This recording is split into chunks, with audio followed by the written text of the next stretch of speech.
is so funny.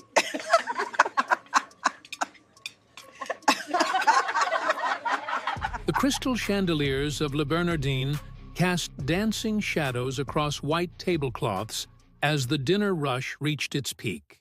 At table 12, a distinguished black woman in her late 50s sat alone, her weathered hands folded neatly in her lap.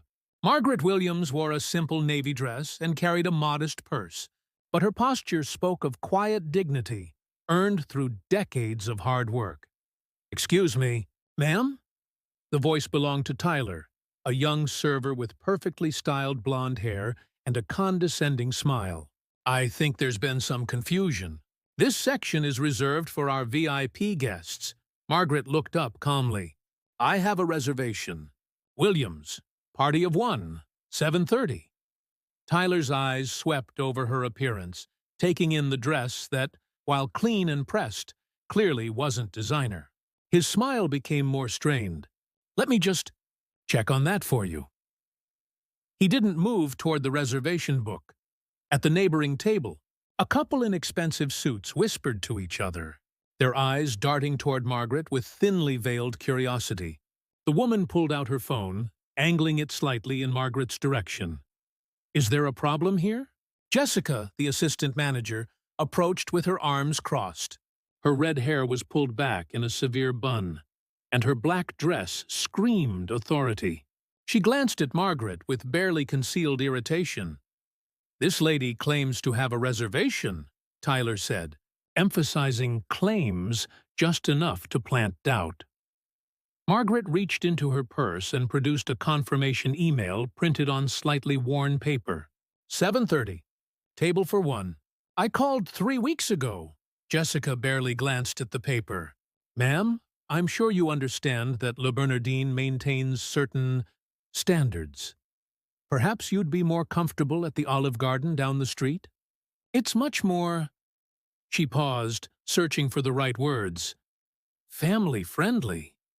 The conversation at surrounding tables had stopped. Phones were now openly pointing in their direction. Margaret remained seated, her voice steady but firm. "I made a reservation. I'm here to honor it. I don't see why that should be a problem."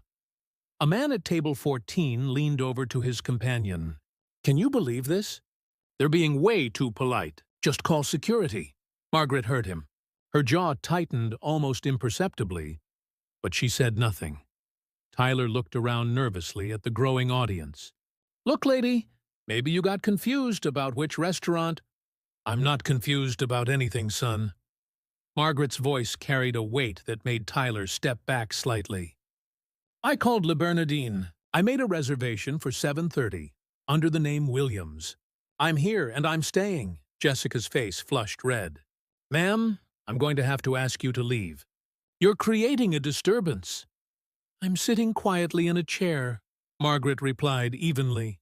"If there's a disturbance, it's not coming from me." The couple at table 12 pulled out their phones, starting to record. The woman whispered excitedly to her husband, "This is going to go viral.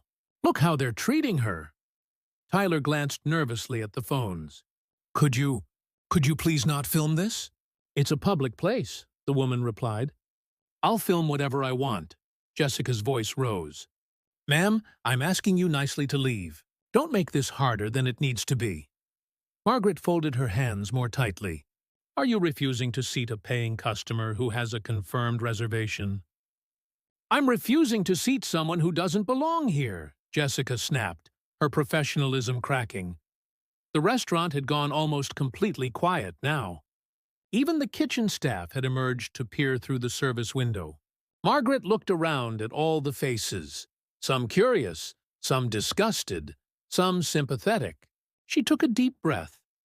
"I work in this city every single day," she said, her voice carrying to every corner of the restaurant. "I clean offices, I mop floors, I empty trash cans. I do the work that keeps this city running. And when I save up enough money to treat myself to a nice dinner, I expect to be treated with the same respect as any other customer." Tyler shifted uncomfortably. "Look, we're not trying to be difficult, but what?" Margaret interrupted, standing slowly. She wasn't tall. but somehow she commanded the entire room. But I don't look like I belong here? But my dress didn't cost enough? But my skin is the wrong color for your VIP section? Jessica's mouth opened and closed like a fish. I never said anything about. That's not what this is about. Then what is it about? Margaret asked quietly. The silence stretched like a taut wire. Everyone in the restaurant was watching now, phones recording from multiple angles. Margaret remained standing, dignified in her simple dress, waiting for an answer that everyone knew would reveal more than Jessica intended to share. Tyler looked at Jessica. Jessica looked at the growing crowd of recording phones. The man from table 14 muttered something about calling the police. Margaret heard him. She turned slightly in his direction and asked the question that would haunt the evening. Do I really look like someone you want to call the police on? The question hung in the air like smoke. The man at table 14, a heavy-set businessman in a $3,000 suit, flushed red and fumbled with his phone. I'm calling security, Jessica announced, her voice shaking slightly. Ma'am, you have exactly 2 minutes to leave voluntarily before I have you escorted out. Margaret didn't move. On what grounds? Trespassing, disturbing the peace. Take your pick. I have a reservation, Margaret repeated calmly. I haven't raised my voice. I haven't threatened anyone. And I haven't touched anything that doesn't belong to me. What exactly am I disturbing? Tyler wiped sweat from his forehead. Look, why don't we just... Maybe we could find you a table in the back, near the kitchen? The suggestion landed like a slap. Several diners audibly gasped. A young black woman at table 8 stood up abruptly, her chair scraping against the floor. Are you serious right now? She demanded, her voice cutting through the tension. You're going to segregate her? In 2024? Her companion, a white man in his 30s, put a hand on her arm. Sarah, maybe we should just what? Just sit here and watch this happen? Sarah shook him off. Ma'am, she addressed Margaret directly, I'm a lawyer. What they're doing right now is illegal. Jessica whirled around. Excuse me, this is a private establishment. With a business license that requires you to serve all customers equally, Sarah shot back. I can have the Civil Rights Division here in 20 minutes. Margaret looked at the young woman with something that might have been pride. Thank you, sweetheart. But I can handle this. Tyler's phone buzzed. He glanced at it and paled. Jessica, we're trending on Twitter. Restaurant racism. There are already 3,000 retweets. Jessica snatched the phone from him. Her face went white as she scrolled through the comments. Le Bernardine refuses to serve black customer. Disgusting display of racism at upscale restaurant. Boycott Le Bernardine. She looked up at Margaret with something approaching panic. Can you ask them to stop filming? Margaret raised an eyebrow. I don't control these people any more than you do. They're documenting what they're seeing. The security guard arrived, a mountain of a man with arms like tree trunks and a skeptical expression. He looked around at all the recording phones, then at Margaret standing calmly by the table, then at Jessica, who was frantically whispering instructions. Ma'am, he addressed Margaret in a surprisingly gentle voice. I'm going to have to ask you to come with me. On whose authority? Mine, Jessica interjected. She's trespassing. The security guard looked uncomfortable. Ma'am, do you have a reservation? Margaret handed him the printed confirmation. He studied it carefully, then looked at Jessica. This seems to be an order. She's not. She doesn't fit our clientele, Jessica hissed. The security guard, whose name tag read Marcus, was also black. He looked at Jessica for a long moment, then back at Margaret. Ma'am, what kind of food were you planning to order? It was such an unexpected question that Margaret almost smiled. I was thinking about the salmon. I read the reviews online. They said it was exceptional. Marcus nodded. My wife loves the salmon here. Says it's the best in the city. He turned to Jessica. Ma'am, I don't see any legal grounds to remove this customer. Jessica's face went purple. I'm your supervisor. I'm giving you a direct order. You're giving me an illegal order, Marcus replied quietly. And there are about 50 people filming this right now. I'm not getting fired and arrested for you. The businessman from table 14 finally worked up the courage to approach. "Listen, lady," he addressed Margaret. "Why don't you just go somewhere more appropriate? Nobody wants any trouble here." Margaret turned to face him fully. "Where exactly would be appropriate for me, sir?" He gestured vaguely. "You know, somewhere more your speed." "My speed?" Margaret's voice remained calm, but something in her eyes made the man step back. "And what speed would that be?" "I didn't mean. I just meant—" He looked around desperately for support. The young lawyer, Sarah, stood up again. "He meant somewhere with more black people." "That's what you meant, isn't it?" "I never said that." "You didn't have to," Sarah replied coldly. Tyler tried to regain control. "Okay, everybody just calm down. Let's all just what?" The voice came from the restaurant's entrance. A tall black man in an expensive suit had arrived, flanked by two other men in business attire. The newcomer surveyed the scene with sharp eyes, taking in Margaret standing calmly amidst the chaos, the recording phones, Jessica's panicked expression. "Who's in charge here?" he asked, his voice carrying authority that made everyone straighten up. Jessica stepped forward, trying to compose herself. "I'm the assistant manager. Sir, we have a situation with a customer who—" "I can see what kind of situation you have," the man interrupted. He looked directly at Margaret. "Ma'am, are you all right?" Margaret studied him carefully. "I'm fine, thank you. Just trying to enjoy a meal I made a reservation for." The man nodded and turned back to Jessica. "And what exactly is preventing this customer from enjoying her meal?" Jessica's mouth worked silently for several seconds. She's not what?" Tyler jumped in. "Sir, we were just trying to ensure that all our customers are comfortable." "I see. And how exactly does refusing to seat a customer with a confirmed reservation make anyone more comfortable?" The security guard, Marcus, stepped forward. "Sir, I reviewed her reservation. Everything appears to be in order. The assistant manager asked me to remove her, but I don't see any legal justification." The man smiled at Marcus. "Smart man."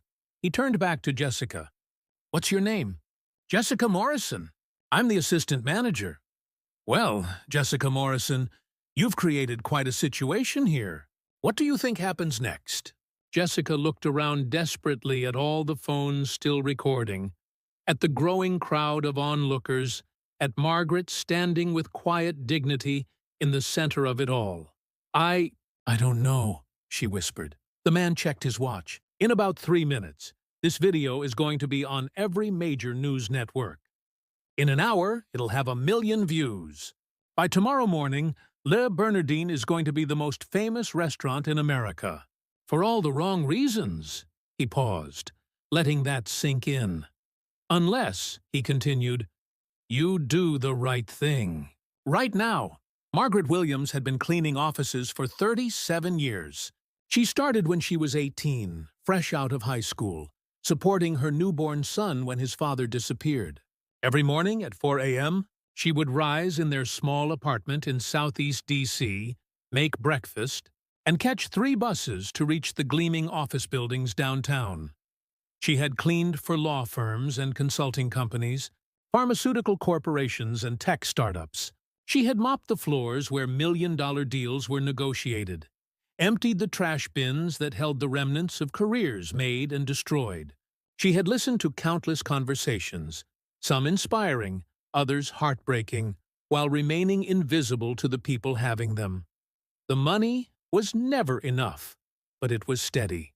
She raised Marcus Jr. on her own, working double shifts to pay for his school supplies, his basketball uniforms, his college applications.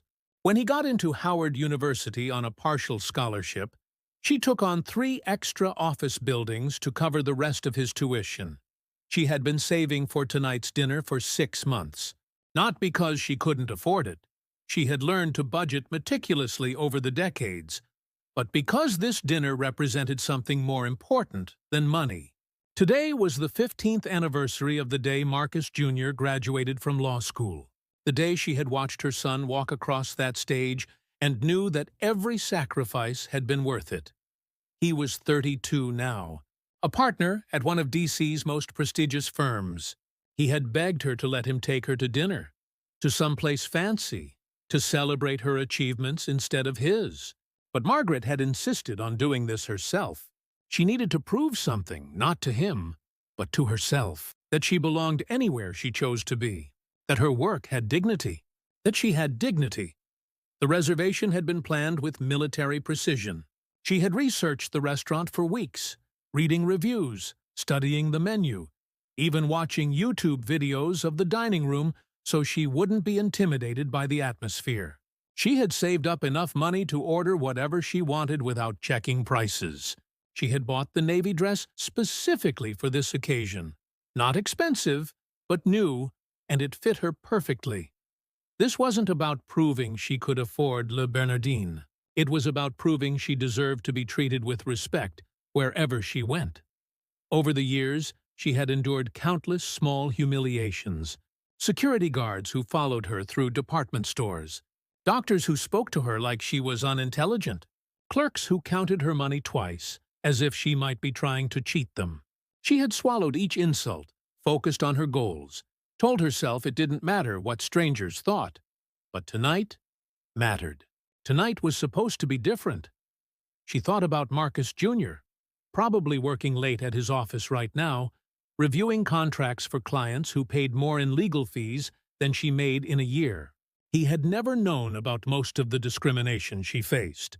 She had shielded him from it, wanting him to believe that hard work and education were enough to guarantee respect. In many ways, they had been, for him.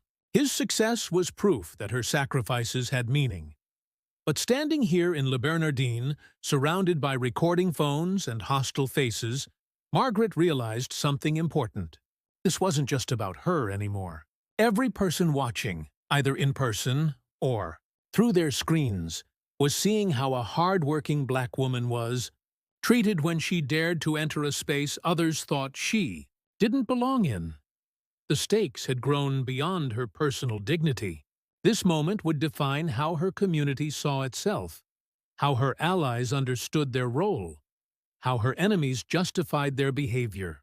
The young lawyer, Sarah, was watching. The security guard, Marcus, was watching. Thousands of people on social media were watching. Margaret thought about all the cleaning ladies who would see this video, all the domestic workers, the cafeteria employees, the parking garage attendants who kept America running but remained invisible until moments like this.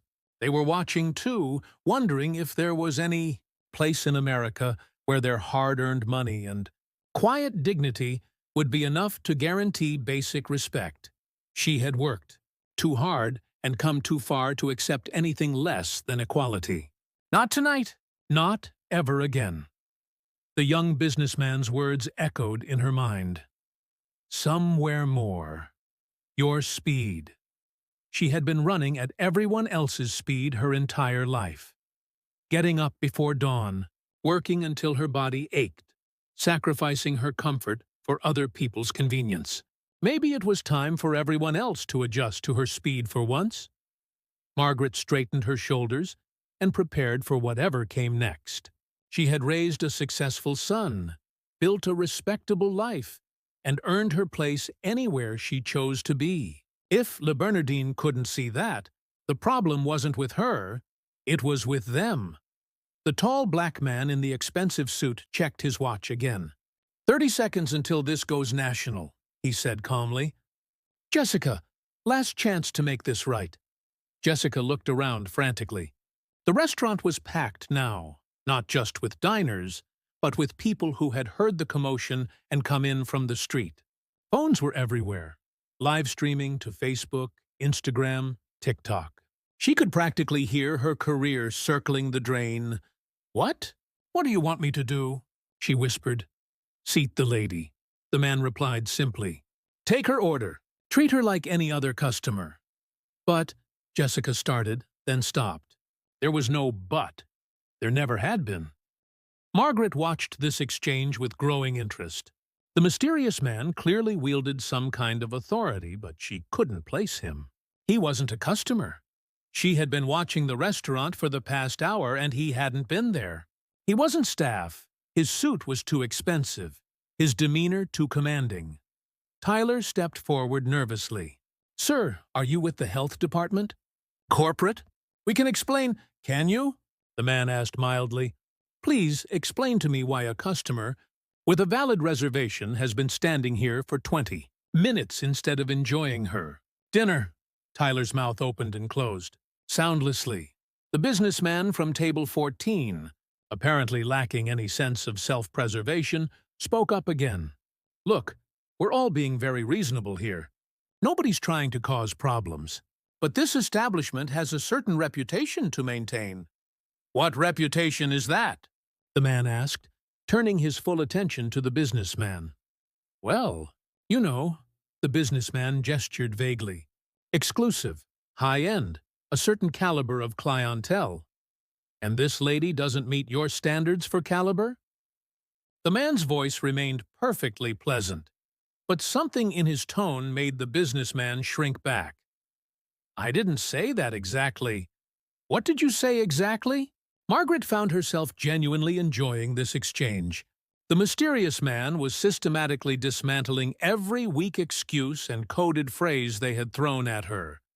Sarah, the young lawyer, stepped closer. "Sir, I don't know who you are, but I want you to know that I've been recording everything. I have clear evidence of discriminatory treatment, and I'm prepared to file a civil rights complaint first thing tomorrow morning." The man smiled at her. "That's very noble of you, counselor. What's your name?" "Sarah Chen. I'm with Morrison, Ellis & Associates." "Good firm. Tell Jim Morrison I said hello." Sarah's eyes widened. "You know Mr. Morrison?" "We go way back." He turned to Margaret. "Ma'am, I apologize for this treatment. It's unacceptable, and it doesn't represent the values this establishment is supposed to uphold." Margaret studied him carefully. "And you are?" "Someone who cares about justice," he replied evasively. "Now, Jessica, are you going to seat this customer, or do I need to make some phone calls?" Jessica looked like she was about to cry. "Sir, I was trying to protect the restaurant's image." "By discriminating against a paying customer? In front of 50 witnesses? With every major social media platform broadcasting it live?" The man shook his head. "That's the worst business decision I've seen in 20 years. Tyler pulled out his phone and showed it to Jessica. The screen displayed a Twitter feed exploding with outrage. D-Team. Restaurant racism was the #1 trending topic in the United States. "Jessica, we're getting killed out here." The main Twitter account has lost 3,000 followers in the last 10 minutes.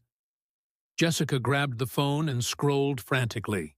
"Disgusting display of racism at Le Bernardin. Never eating here again. How is this happening in 2024? She looked up at Margaret with something approaching terror. "This is going to ruin us." "No," Margaret said quietly. "This is going to reveal you." The words hit like a hammer blow. Several diners nodded approvingly. The man in the expensive suit smiled. Marcus, the security guard, stepped forward. "Ma'am," he addressed Jessica, "I need to ask you directly. Are you instructing me to remove a customer who has a valid reservation, has committed no crime, and has conducted herself with complete dignity?" Jessica looked at him desperately. "Marcus, please, because if you are, I need you to put that instruction in writing with your signature, acknowledging that you're asking me to break federal civil rights law." Jessica's face went white. You can't make me." "I'm not making you do anything," Marcus replied. "I'm just asking for clarification of your orders. In writing, for my protection and yours." The businessman from table 14 tried one more time. "Listen, why don't we all just calm down? Maybe there's been a misunderstanding." "What misunderstanding?" Margaret asked, turning to face him. "I made a reservation. I arrived on time. I'm dressed appropriately, and I'm prepared to pay for my meal. What part of that is confusing you?" "Well, you have to understand." "I understand perfectly," Margaret interrupted. "The question is whether you understand.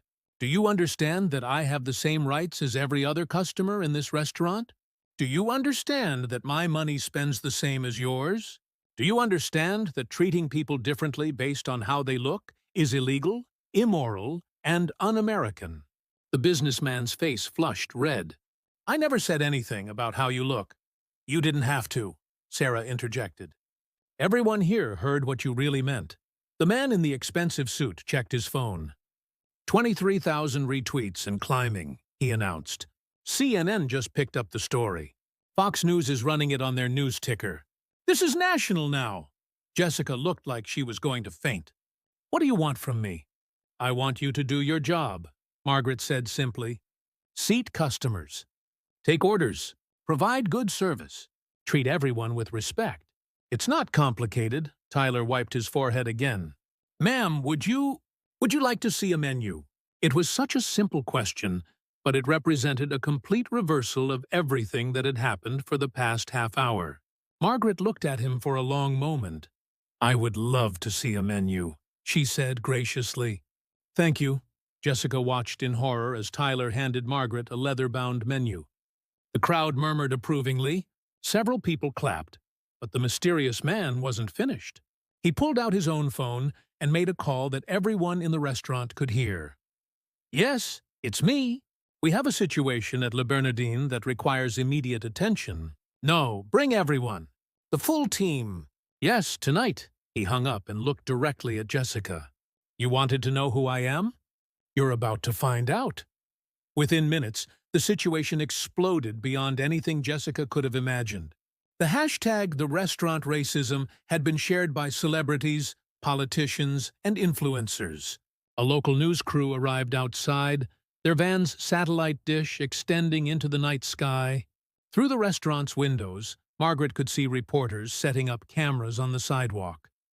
Inside, Tyler's phone buzzed incessantly.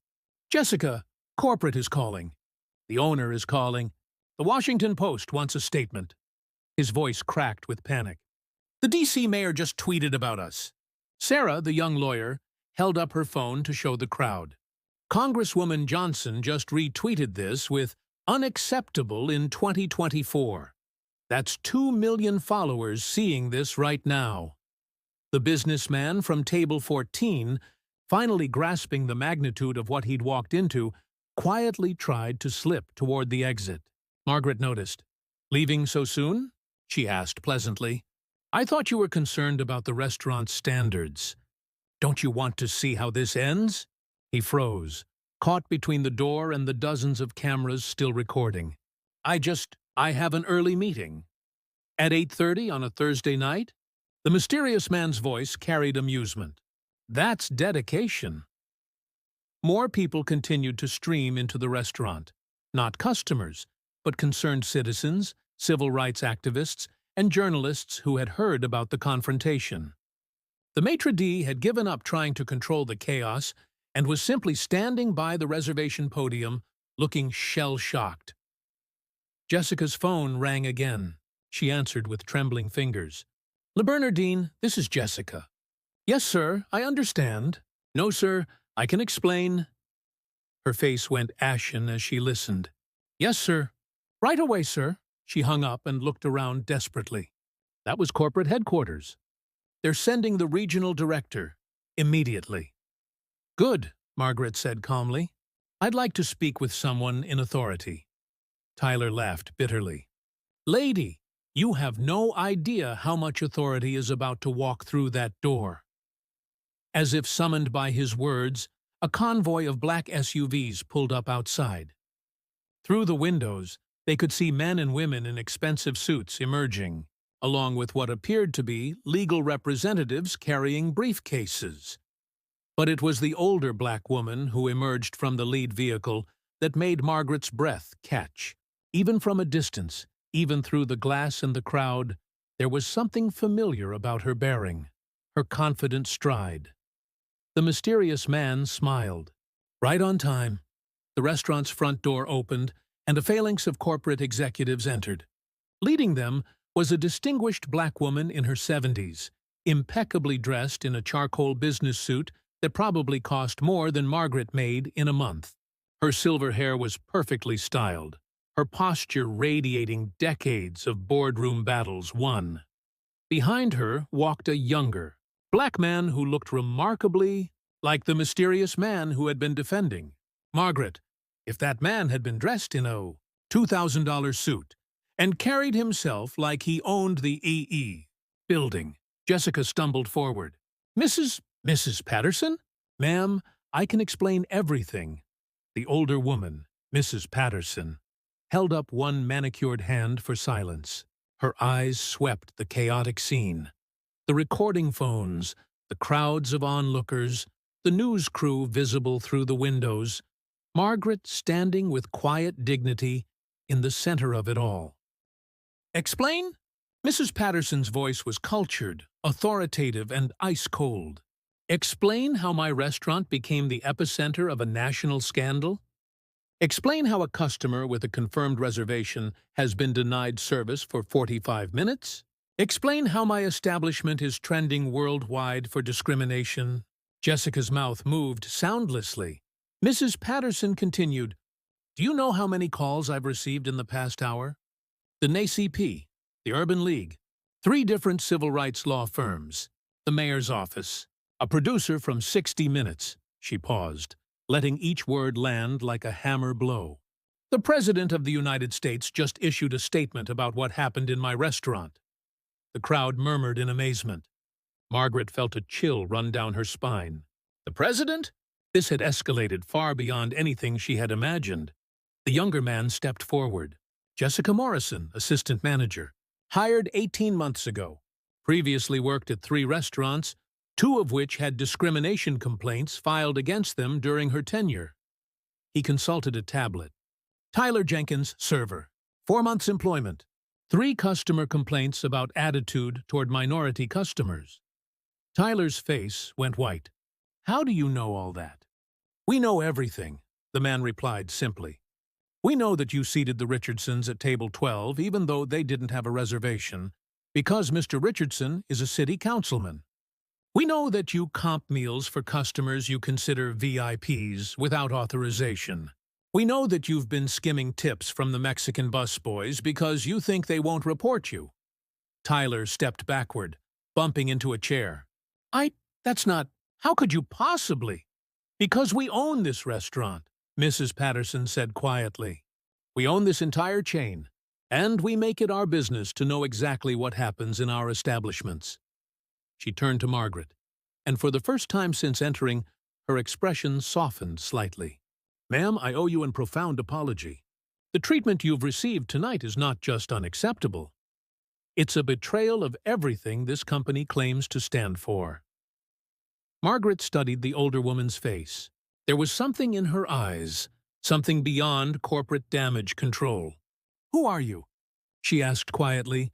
Mrs. Patterson smiled for the first time. My name is Dorothy Patterson. I'm the founder and CEO of Patterson Restaurant Group. We own 47 restaurants across the East Coast, including this one. She paused. But more importantly, I'm someone who remembers what it was like to be judged by my appearance instead of my character. The crowd was completely silent now, hanging on every word. 40 years ago, I was a single mother working 3 jobs, trying to save enough money to start my own catering business. I was turned away from restaurants, denied loans, told I didn't fit the image of successful establishments. Her voice grew stronger. I swore that if I ever had the power to change things, I would. She gestured to the younger man. This is my son, David. He's been investigating discrimination complaints in our restaurants for the past 2 years. Tonight, he was conducting what we call a dignity audit, observing how customers are treated based on their appearance and perceived economic status. David Patterson stepped forward. Ma'am, I want you to know that your treatment tonight was not an isolated incident. We have documentation of similar behavior from this staff toward multiple customers. Tonight was simply the most egregious example. Margaret looked from mother to son, processing this information. So you've been watching? Recording? Everything, David confirmed. We have audio and video from multiple angles. This wasn't a setup. You made a legitimate reservation and came here in good faith. But we were prepared to document whatever happened. Mrs. Patterson moved closer to Margaret. "Ma'am, may I ask what you do for work?" "I'm a cleaning lady," Margaret replied with simple dignity. "I clean office buildings downtown." Mrs. Patterson nodded thoughtfully. "Which buildings?" Margaret listed them, watching Mrs. Patterson's expression change with each address. "The Morrison Building? The Gateway Complex? Patterson Tower?" "Patterson Tower?" Mrs. Patterson's eyebrows rose. "The 40-story building on K Street?" "Yes, ma'am. I've been cleaning the executive floors there for, 15 years now." Mrs. Patterson and her son exchanged glances. "Ma'am," David said carefully, "what's your full name?" "Margaret Williams." Mrs. Patterson's face went through a series of expressions: surprise, recognition, and something approaching awe. "Margaret Williams from Southeast? Who raised a son named Marcus?" Margaret's heart started beating faster. "How do you know about Marcus?" "Because," Mrs. Patterson said softly, "Marcus Williams, Jr. is one of the most respected attorneys in this city. He handled a complex merger for our company 2 years ago. Brilliant lawyer, impeccable ethics. He talked about his mother constantly, how she worked multiple jobs to put him through school, how she sacrificed everything for his education, how proud he was of her strength and dignity." The restaurant erupted in murmurs of amazement. Margaret felt the ground shift beneath her feet. David smiled. "Marcus Jr. is legendary at Morrison, Ellis and Associates. The partners call him the closer because he's never lost a major case. But more than that, he's known for his character. He credits everything to his mother. Says she's the strongest person he's ever known." Margaret's eyes filled with tears. "You know my son?" "Ma'am," Mrs. Patterson said gently, "your son saved our company $12 million in that merger. But more than that, he's exactly the kind of man we want representing our values. Honest, hardworking, brilliant, and humble." She paused. "He told us that his mother was a cleaning lady who put him through law school. He said she was his hero." Jessica, who had been silent throughout this exchange, suddenly understood the magnitude of her mistake. "Oh my God," she whispered. "Marcus Williams, the lawyer. That's your son?" Margaret nodded, still processing everything. David pulled out his phone. "Ma'am, with your permission, I'd like to call Marcus and tell him what happened here tonight." "He's probably still at the office," Margaret said automatically. "He works too hard." "Actually," David smiled, "he's in the parking lot. I called him 20 minutes ago." The front door opened again, and Marcus Williams, Jr. entered the restaurant. At 32, he was tall and distinguished, wearing a perfectly tailored suit that spoke of success earned through merit. His eyes immediately found his mother in the crowd. "Mama?" He moved through the crowd like a man on a mission. "Mama, are you all right? David called me and said—" He stopped, taking in the scene. The recording phones, the corporate executives, his mother standing with quiet dignity in the center of it all. Margaret reached out and took her son's hand. "I'm fine, baby. Just having some dinner." Marcus looked around the restaurant, his lawyer's mind quickly assessing the situation. His gaze settled on Jessica and Tyler, both of whom looked like they wanted to disappear. "Let me understand this," he said, his voice carrying the authority of a courtroom veteran. "You denied my mother service? The woman who worked 16-hour days to put me through law school? The woman who cleaned your office buildings for decades to give me opportunities she never had?" Tyler tried to speak. "Sir, we didn't know." "You didn't know what?" Marcus's voice rose. "That she was human? That she had rights? That she deserved basic respect?" He turned to address the entire restaurant. "This woman raised me by herself. She worked jobs that broke her body so I could have a future. She never missed a parent-teacher conference, never failed to have dinner on the table, never let me see her cry, even when the bills were piling up and the work was killing her." The restaurant was completely silent now.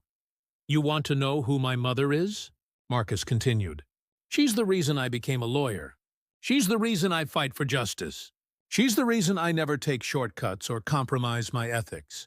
Because she taught me that dignity isn't determined by your bank account or your job title. It's determined by how you treat people and how you carry yourself.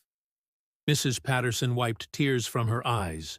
Mr. Williams, your mother is exactly who you said she was. Mrs. Patterson turned to face Jessica and Tyler, her expression hardening back into corporate steel. You're both terminated, effective immediately. Security will escort you out. Jessica broke down completely. Mrs. Patterson, please, I have student loans, rent. You should have thought about that before you decided to discriminate against customers, Mrs. Patterson replied coldly. You've violated company policy, federal law, and basic human decency. You've also cost this company millions of dollars in reputation damage. Tyler stepped forward desperately. Ma'am, I was just following Jessica's lead. You never wanted to do your job? David interrupted. You never wanted to treat customers equally? You never wanted to act like a decent human being? Mrs. Patterson gestured to her legal team. File the necessary paperwork. Full termination for cause. No references, no recommendations, no severance packages. She turned to Marcus. Mr. Williams, I assume you'll be representing your mother in the civil rights lawsuit that will inevitably follow this incident. Marcus looked at his mother, who squeezed his hand. If she wants me to. Margaret spoke for the first time since the revelation began. What I want is for this to mean something. I don't need money. I need change. I need assurance that no other customer will ever be treated the way I was tonight. Mrs. Patterson nodded approvingly. Then let's make it meaningful. She addressed the crowd, knowing that every word was being recorded and would be shared worldwide. Effective immediately, Patterson Restaurant Group is implementing the following changes. She consulted a tablet that one of her assistants handed her. First, mandatory civil rights training for every employee, from dishwashers to managers. Second, the establishment of a customer dignity hotline, staffed 24/7.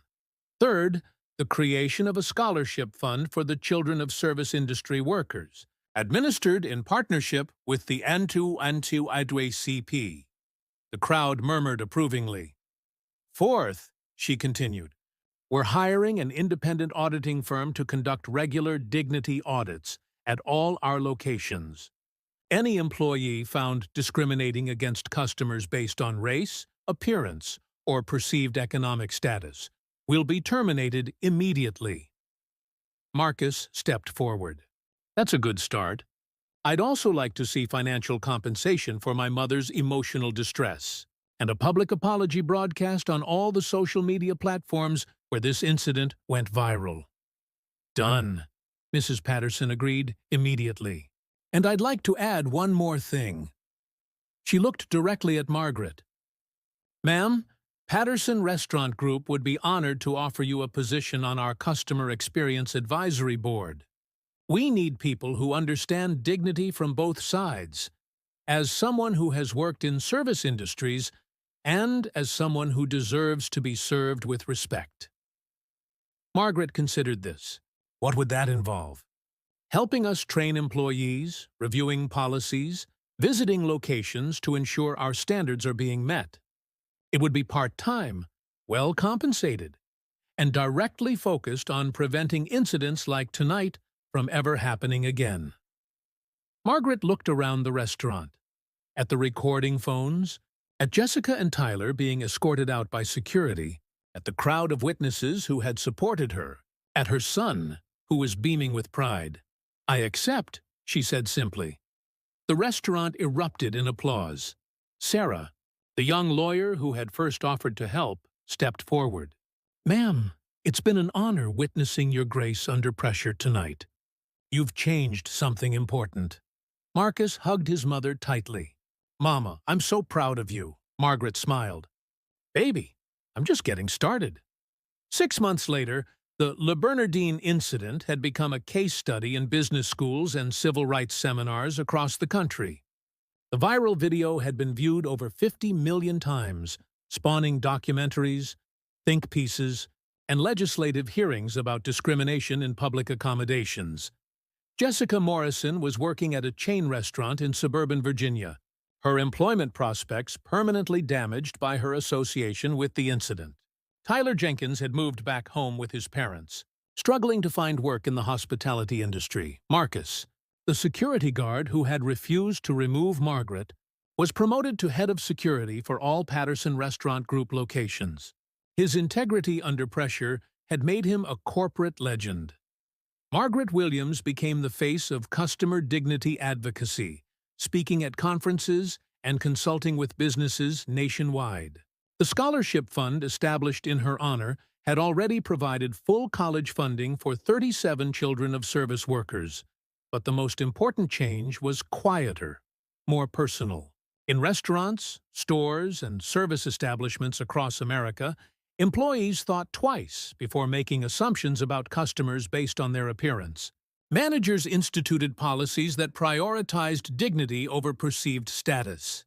Security guards asked harder questions before removing customers who didn't fit.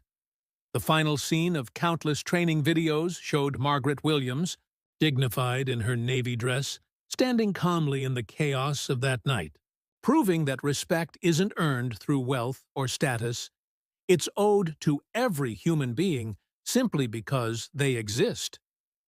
As Margaret often said in her speeches, dignity isn't a luxury item. It doesn't cost extra to treat people with respect. And the moment you decide someone doesn't deserve it, you reveal more about yourself than you ever will about them. Justice, it turned out, was served at exactly the right temperature. If this story moved you, smash that like button and subscribe for more incredible true stories of justice, dignity, and standing up for what's right. We share these powerful moments because they remind us that change is possible when ordinary people show extraordinary courage. Margaret Williams didn't set out to become a civil rights icon. She just wanted to enjoy a dinner she'd earned. But her grace under pressure sparked a movement that's still changing lives today. What would you have done in her situation? Let us know in the comments, and don't forget to share this story with someone who needs to hear it. Every share helps spread the message that dignity matters, always.